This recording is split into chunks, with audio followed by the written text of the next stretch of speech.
La liste La Gauche Unie pour le monde du travail est une liste singulière qui regroupe évidemment le Parti communiste, mais d'autres forces politiques aussi, mais aussi des syndicalistes comme moi, qui se sont battus ici en France pour les salaires, pour les conditions de travail, pour l'égalité femmes-hommes, et qui se battront justement en Europe pour obtenir des mesures, des directives favorables, en particulier sur la question sociale. Parce que s'il y a bien une grande absente des débats en ce moment sur la campagne électorale, c'est bien la question sociale, la question des salaires, la question du pouvoir d'achat, la question de l'emploi.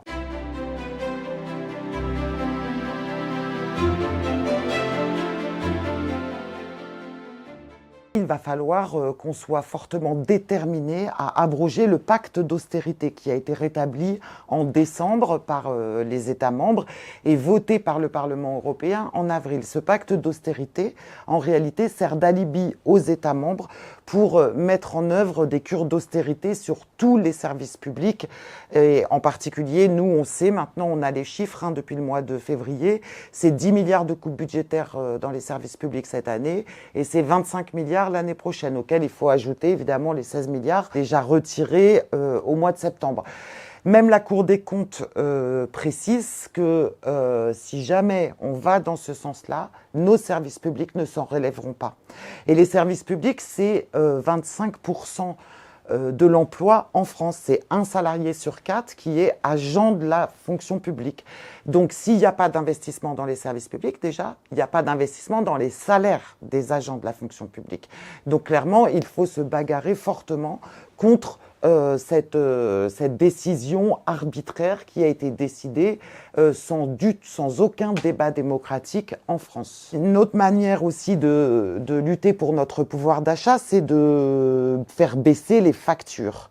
Et je pense en particulier à la facture d'électricité. En France, on produit l'électricité la moins chère d'Europe. Et pourtant, comme elle est indexée sur un grand marché de l'énergie, en particulier sur le gaz, voire le charbon allemand, l'électricité est vendue beaucoup plus cher qu'elle n'est produite.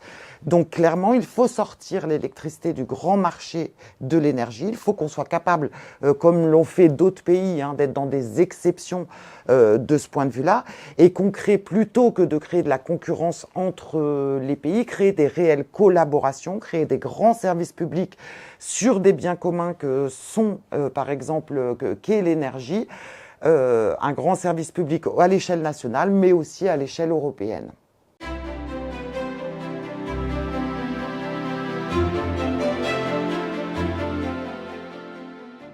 Notre objectif, c'est de retrouver le chemin du Parlement européen. Et je suis à La Réunion, en plus, c'est important pour moi de le dire haut et fort, puisque Paul Vergès a été un des premiers députés européens en 1979 sur la liste de Georges Marchais, et vous avez pu mesurer tout ce qu'il a pu faire pour l'île de La Réunion, mais aussi pour tous les territoires d'outre-mer.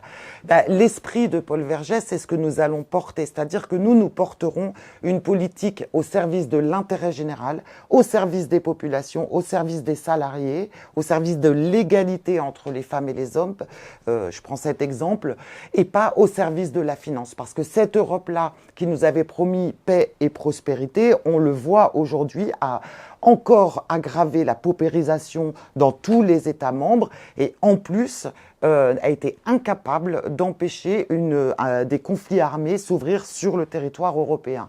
Donc nous, notre objectif clairement, c'est d'envoyer au moins 5 députés au Parlement européen, et pour ça, il suffit que quelques voix aillent réellement sur la liste de la Gauche Unie pour le monde du travail conduite par Léon Desfontaines. C'est la liste portée par le Parti communiste français, soutenue par le Parti communiste réunionnais, puisque Harry est en 13e position sur cette liste. Donc c'est évidemment, premier objectif, de dépasser les 5%. Et si on va encore plus loin, vous aurez en plus un député communiste réunionnais représenté au Parlement européen.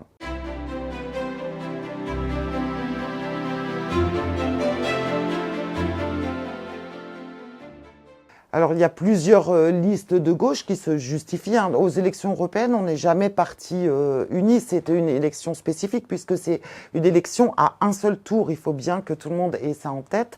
Une élection à un seul tour et à la proportionnelle. Bon, il y a le seuil des 5%.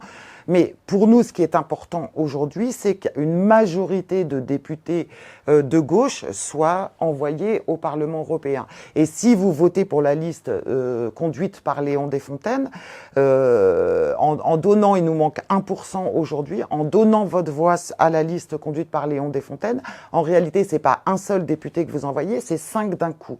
Et 5 députés communistes en plus, c'est 5 députés libéraux, macronistes ou du Rassemblement national en moins. Et que ce soit les politiques libérales, on n'en veut plus, on a vu les saccages que ça avait pu faire sur l'ensemble des populations, mais ce qu'on ne veut surtout pas, c'est évidemment aussi des députés, augmenter la représentativité des députés du Rassemblement national, parce qu'en réalité, ils portent exactement la même politique que celle menée par Macron, avec la haine des uns et des autres, en plus, ce qu'on appelle la xénophobie en plus.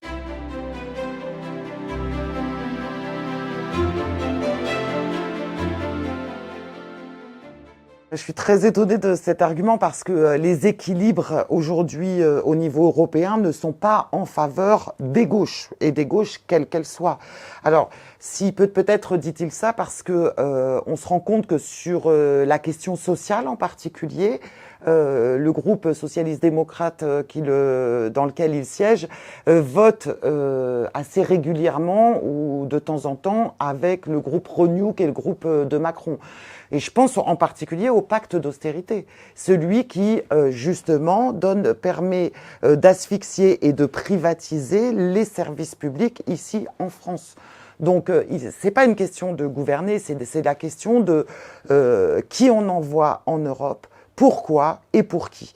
Et nous, clairement, nous serons au service des populations, au service de l'intérêt général, et pour gouverner, pour mettre en place une véritable politique sociale.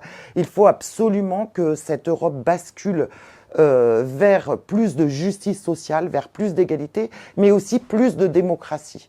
Là, aujourd'hui, on a un vrai problème qui est le problème de toutes les listes, c'est la question de l'abstention. Aujourd'hui, l'absence de démocratie, le fait que les politiques menées en France et à Bruxelles sont toujours conduites contre les peuples, contre les travailleurs, génère le fait que la population se désintéresse de la question politique. Mais c'est voulu. C'est parfaitement voulu par nos dirigeants macronistes actuellement. Donc il faut absolument qu'on reprenne la main sur la démocratie, qu'on reprenne la main sur l'Europe qu'on veut et qu'on reprenne la main aussi en France, évidemment, sur les choix politiques.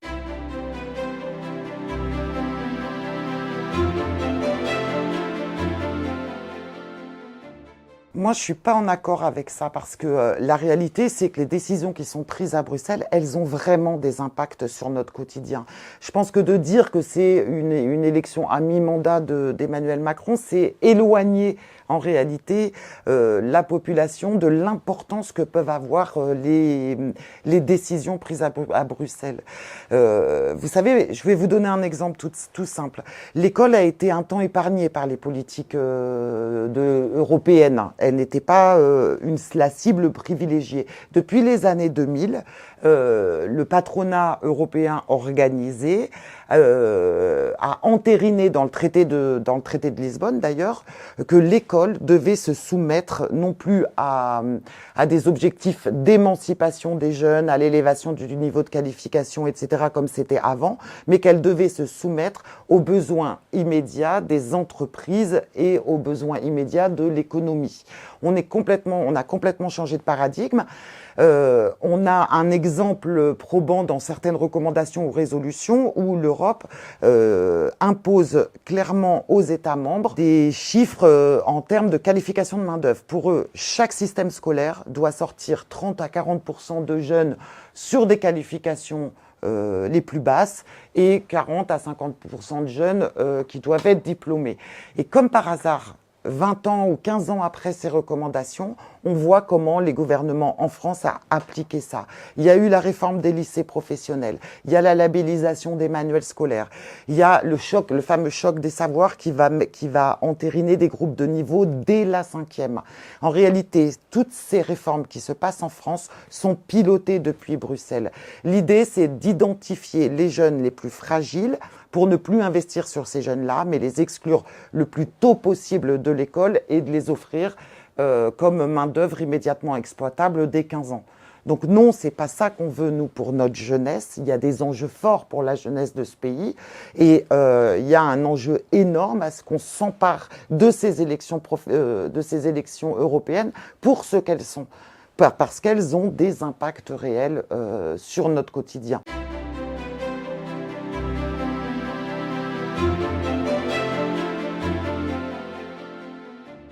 Mais il y a des choses intéressantes évidemment dans le Green Deal et notamment le fait de décarboner l'Europe le plus rapidement possible. Par contre, le Green Deal, dans les projets actuels, n'accompagnera pas les populations les plus pauvres, les salariés les plus pauvres à cette justement nécessaire transition. C'est-à-dire que le Green Deal, on va dire, est élitiste. Nous, ce qu'on propose en réalité, c'est une écologie populaire et rationnelle. D'ailleurs, le Parti communiste est le seul parti qui a construit un formidable outil qui s'appelle Plan Climat 2050, empreinte carbone 2050, Plan Climat, qui articule la question de l'énergie à la question de l'industrialisation de la France et à la question de la prise en charge par tout le monde et pour tout le monde. C'est un outil qui manie les contradictions de l'urgence sociale et de l'urgence climatique. Et à l'intérieur de cet outil, évidemment, vous trouverez le nécessaire développement du mix énergie nucléaire et renouvelable. Et c'est une trajectoire d'ici 2050 à mettre en œuvre, évidemment à l'échelle de la France, mais comme le problème climatique dépasse largement les frontières, il est à mettre en œuvre aussi avec des outils de coopération entre les pays à l'échelle européenne, voire avec des situations particulières, par exemple des Outre-mer. Il faut aussi qu'on trouve des systèmes de collaboration, de coopération entre les pays d'une zone géographique particulière pour éviter l'importation de produits, alors soit de produits industriels, soit de produits agricoles qui viennent du bout du monde et qui vont contre justement l'impératif de décarboner.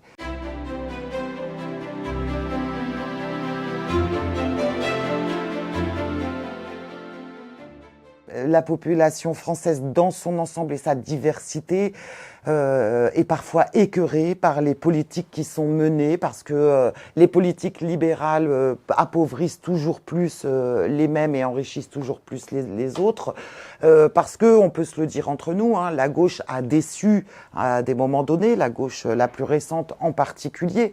Donc oui, il y a un désintérêt. Et pourtant, c'est extrêmement important de voter pour les élections européennes.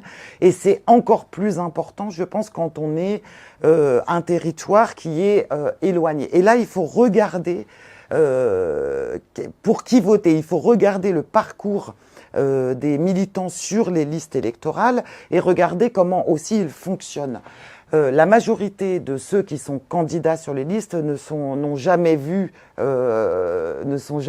dans un territoire d'outre-mer où ont des visions souvent hors sol, c'est-à-dire que c'est eux qui décident pour le territoire qui est éloigné. D'ailleurs, l'Europe a souvent des visions complètement hors sol des territoires d'outre-mer. Il faut que le peuple réunionnais reprenne la main sur la Réunion, reprenne la main sur des projets pour la Réunion et qu'ensuite l'Europe puisse aider au financement de ces projets. Là, je reviens justement d'une visite du téléphérique.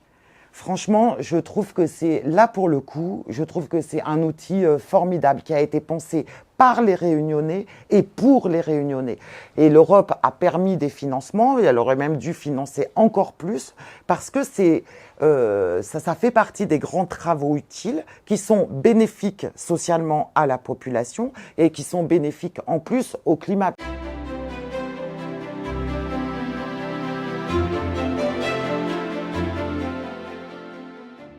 on a fait des choix, il y a eu des choix politiques au Parti communiste français comme au Parti communiste réunionnais de rassemblement en 2012 puis en 2017. Et puis il y a eu à un moment donné d'autres choix qui ont été faits, notamment sur des questions stratégiques, mais aussi sur des questions programmatiques. Et aujourd'hui, on va dire que depuis les présidentielles, le discours communiste est de nouveau réentendu et est de nouveau apprécié. Je vais dans beaucoup de régions et je rencontre évidemment beaucoup de camarades qui mènent la campagne. Je peux vous assurer qu'on a un excellent accueil sur le terrain, que ce soit quand on fait du porte-à-porte, quand on fait du tractage. On a beaucoup de compliments aussi sur la manière dont Léon Desfontaines est capable de débattre tout en ayant 28 ans. Il est impressionnant d'ailleurs et tout le monde le reconnaît, hein. Donc je pense qu'on peut faire quelque chose sur ces élections. Aujourd'hui, c'est vrai que les sondages ne nous donnent pas pour l'instant encore à 5%, mais on voit qu'on monte progressivement. Mais il est possible qu'on soit aussi une grande surprise le 9 juin.